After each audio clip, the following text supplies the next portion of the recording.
Yeah. Good morning. Morning.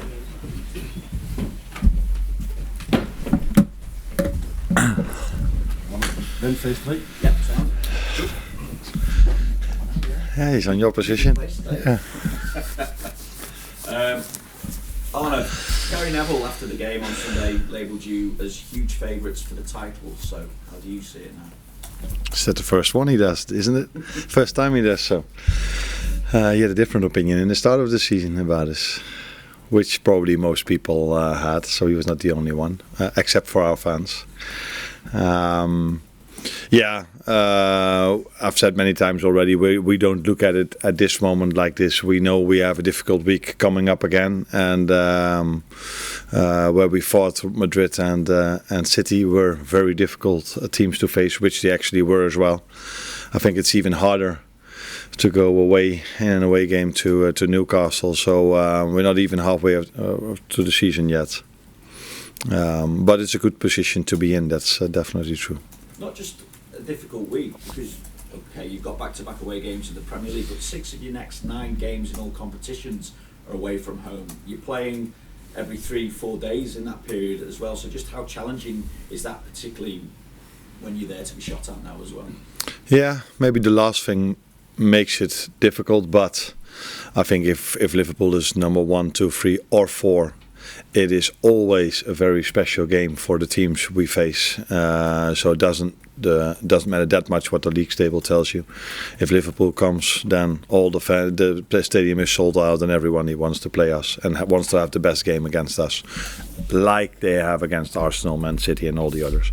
So the good thing is for me that it's not only us who play that many games. So for example, if we face Everton next week, they've had a game during the week as well. So mostly we face teams that are rested for a week because we play Champions League and some others don't. But now many teams have many games because it's England. We play a lot of games in this period of time.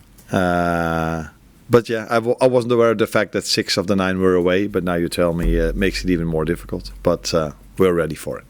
And just aside from the game, I'll go back to Mo, because there was a hint at the weekend that it could be his last home league game against Manchester City, and obviously subsequently there have been reports that he's exasperated the contract situation at the moment. Just to put it a little bit differently, is this all just part of the dance before everything's agreed and Mo commits his future to Liverpool for another season?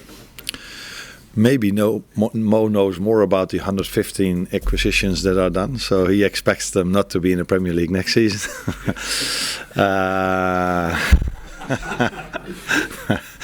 And I do expect them in the Premier League. No, I think the boring answer is always the same. This is not the place for me to talk about Mo's contract, and maybe I've said already too much about the joke I just made, so that will probably get the headlines. But it was a joke. I repeat, it was a joke. Thanks, Arne. You're welcome. Any news in terms of injuries or players coming back, particularly as far as goalkeepers are concerned? Because you might have a big decision to make in a few weeks' time, maybe. I feel I always have a big decision to make in every lineup I have to make. So if you look at our last game against City, I didn't play Darwin, I didn't play Curtis, I didn't play Wata, I didn't play Harvey Elliott, so and Gerard Kwanzaa, and probably I forget 1 or 2 now, Tyler Morton. So it's always big decisions you have to make as a manager of Liverpool, because we have so many quality players. But I think I've been clear a few weeks ago about what my position is about our goalkeepers. But we're just waiting for the moment that Alisson is completely fit, because Cruyff is doing too well to put Alisson in goal if he's only on 50%, and that would not be good for Alisson and not be good for the team. So he's getting there. It might take a few more extra days, but he's getting closer and closer. And like I've always said, the end phase of a rehab is always the most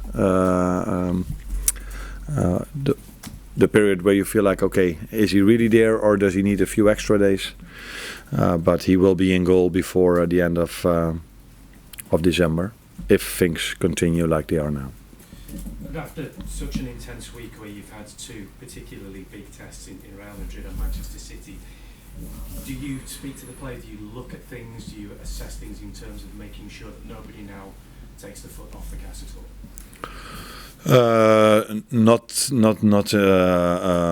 Not as detailed as you say. You always, no matter how it goes in a season, you always keep your eye on the players who feels very well, who doesn't. But I think all the players have felt till now what we've done to secure this position we are having at the moment, to secure these wins, and they all know how hard they had to work for it. So if we would have done this by just playing on 50% and it's so easy for us, then they might feel, we're just too good for this league. But that's definitely not what we feel. Against every team, no matter if it's City or Real Madrid or it was Wolverhampton Wanderers or Nottingham Forest, we had to work really, really, really hard to get a result, and I think that keeps them with both feet on the ground. Is that the saying here as well? Yeah. Okay. Arne, you asked on Sunday about not getting carried away. How important is it that you have got players in this squad who've done all this before, won the league, the Premier League with Liverpool? How important is it to have those players there, and is it easy not to get carried away as well for the players? I think it is important, but it's also the culture of this club that it's, for us, it's not a that special thing to be on top of the league or to be on top in the Champions League format. Although that is special because it never has been before. Normally you have a different group in the Champions League, but this club, this team, these players are used to the fact that they're top of the league or they are competing for every trophy. So. Then it helps that they've experienced this. They also have experienced this, that they competed for a long time and then in the end they came too short. They couldn't manage to win it. So they also know that it's a long season and to win the league against the likes of Chelsea, Arsenal and City, because I see those three as our main competitors at the moment. They all know that we have to be for 9-10 months on top of our game, because if you let down for a second, these clubs show up immediately. So that is a combination of factors, that they have the experience, but they also see the quality of Chelsea. They've experienced the quality of Arsenal and also of Chelsea and of City already. So they know we have to stay on top of our game, and they're now facing Newcastle, which is the team that have won at home from Chelsea, at home against Arsenal, and had a draw against City. So they don't need me to tell them how difficult the game of tomorrow will be. Cody Gakpo is in a great spell at the moment. 6 goals in his last 7 games, his best spell since he's been at the club. How much were you looking forward to working with him when you first came here? And is he a player who can score 20 goals in a season? Unfortunately, I've experienced that already, that he is able to score 20 goals in a season when he played for PSV Eindhoven when I was at Feyenoord Rotterdam. And he almost every time scored against us, so he was able to score it in that league, and he's definitely able to score that many goals here as well, just like Lucio, just like Mo, just like Darwin or Diogo. They're all capable of scoring that amount of goals. Now, unfortunately for them, they have so many good players around them that they don't start every single game, because that would help for them to get the numbers even higher. But if I combine the numbers of Cody and Lucio, we probably have, they probably maybe are coming close to the numbers Mo has. So it's the position that has to bring the numbers, and the same for the 9 position, as well for the right winger position. But Cody is in a very good place at the moment. But I think you agree with me that Lucio is as well. Okay. You're welcome. Arne, you've got the best defence in the Premier League, but with the injuries that you've got there, is that the area the team's probably going to come under most pressure in December, because you haven't got maybe the cover you'd like or the chance to make the Yeah, you tell me we've got the best defense because we've conceded less goals. Yeah, so that doesn't mean we only have the best defense. That means we have 11 players that work really, really hard not to concede a goal. But I agree with you that our last line has impressed this season, and maybe season before as well, but this season a lot as well, because every time they have to defend, they are there, as well as our goalkeeper. So yeah, if in another line, is that the way you say it? So midfield, attack or defense, we would have had this amount of injuries, that would have worried me as well, especially because I knew, and it's been just said, that we've got 9 games coming up in this month. So to go into that month with only 5 defenders is not ideal, but it's part of everyone's season. And we play just as many games in October in January. So yeah, whenever you have got some injuries in a certain line, it's always a bit of a worry. But I trust the players we are having now that they do everything they can to stay fit, and we have to take smart decisions in this as well to keep them available for this month, because if you face the likes of the clubs I just said, you cannot have a month where you don't have the results, because then they will be back. So smart decisions in terms of fullbacks, you haven't got a really genuine cover at fullbacks, and you brought Jarell on to cover for Trent.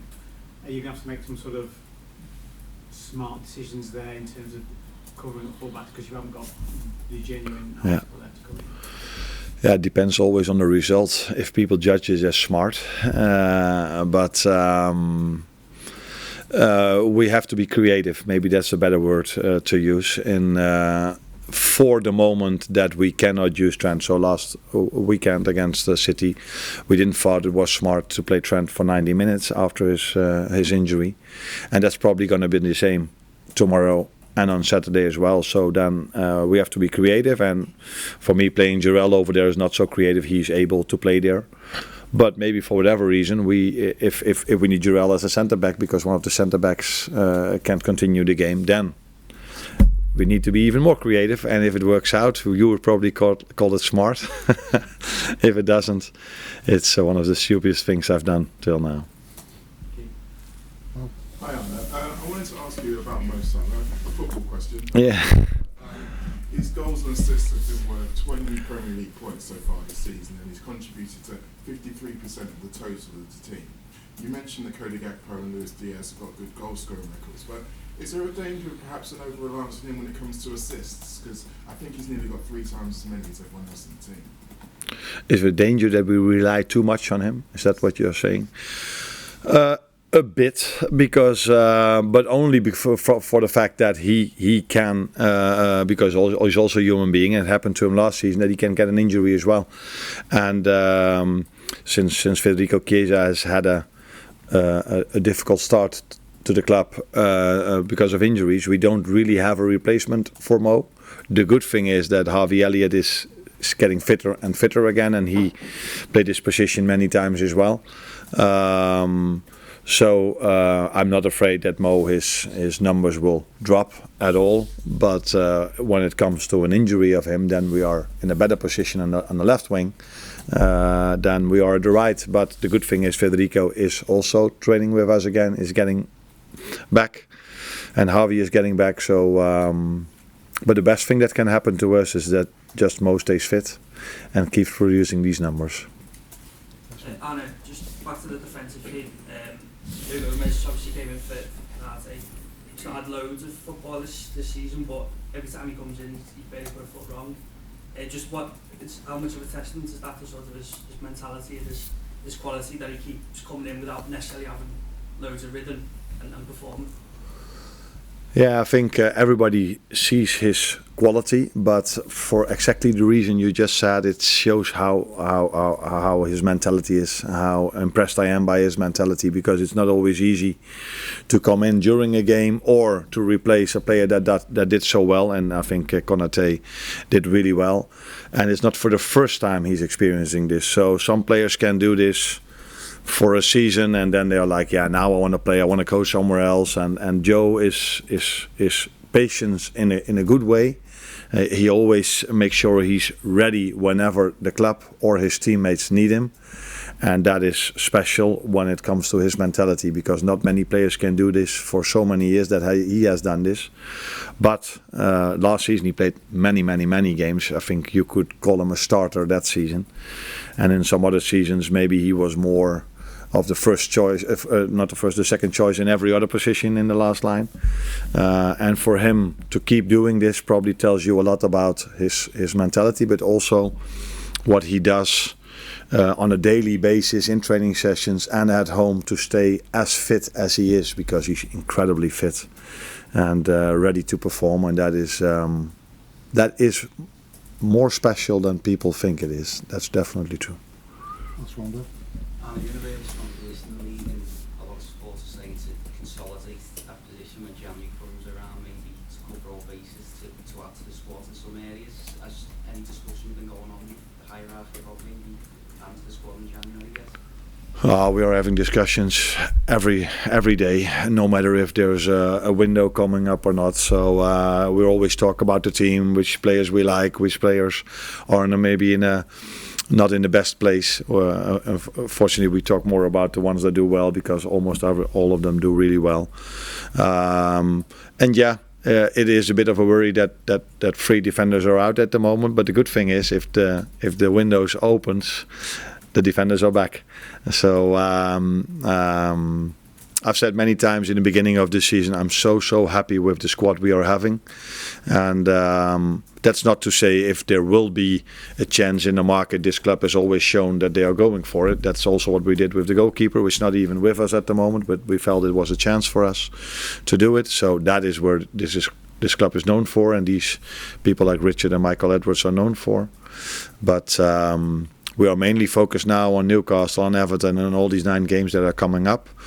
But yeah, it's normal that we also have conversations about our squad and what can we expect. Can something change, yes or no? Which are the chances in the market? Thank you. Break up next stop. Thanks, Arne. Thanks, Arne. You're welcome.